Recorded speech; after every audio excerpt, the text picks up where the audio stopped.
Did you learn that Kevin De Bruyne should be in the starting 11 then come every game? Did we forget that? Who forgot that? Except this guy who put him on his best lineup when we did the board there. You guys don't listen. You don't have your ears open. I haven't said a word for 15 minutes, you guys. What are you including me for? Number one. Number two, he can't play every game is what we said. You want to talk about De Bruyne. I think what Marco brought up and what I understood is, and this is a fact, this is not an opinion, when you put De Bruyne on the team, that means McTominay, who was the MVP of last season, has to go to the left, and he is no longer effective there as he was in the middle of the field. So that's something that Conte has to figure out. Yeah, De Bruyne has a quality that we don't get to often see in the Serie A, right? He has world-class quality, and when you put him, that's a no-brainer to get him to the change-up. But now that's affecting your best player from last season. So that's an equation that he has to figure out, and then we have to also analyze and say, well, which one is the best? It's not an easy question to answer. I agree. Napoli doesn't sit there on the board and say, what's going to make Mike Grella happy this week? I don't care how they play football. I get paid the same at the end of the week. It doesn't matter to me what they play football.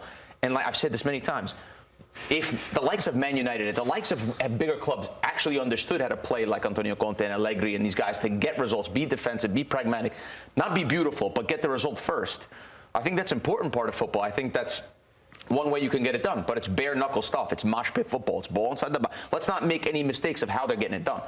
They suffocate the other team because they're defensively so sound. They compete. They're athletic. They're physical. They suffocate the other team can't get out.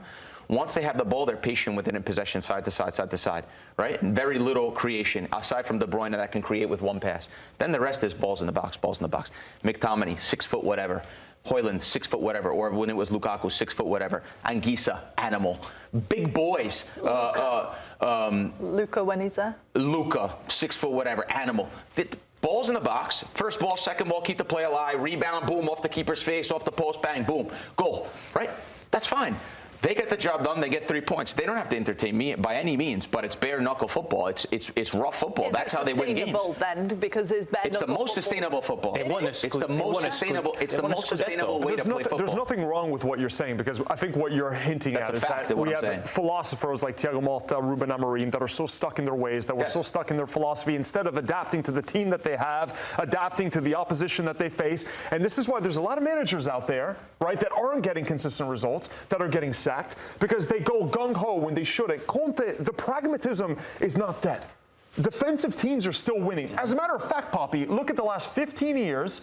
How many teams won the Scudetto that were pragmatic? I'd say nearly every single 14 time. out of the 15. Every single time it's a team that defends well, that is pragmatic, that isn't a philosopher in charge, that's saying everyone forward, only 2 midfielders, and all this nonsense. This still wins games in Serie A. Simple as that. Also, how about that man Hoyland? What a turnaround he's had from Manchester United. 4 goals already, 3 in your last 2. Manchester United is a black Fantastic. hole. He got spit out of the black hole. He can breathe again. Starts over Luka as well, who Luka was the guy that was there all preseason. So we got to mention Hoyland's seeing life in color again. Of course he's doing well. He's not the first, is he, to thrive after life at Old Trafford.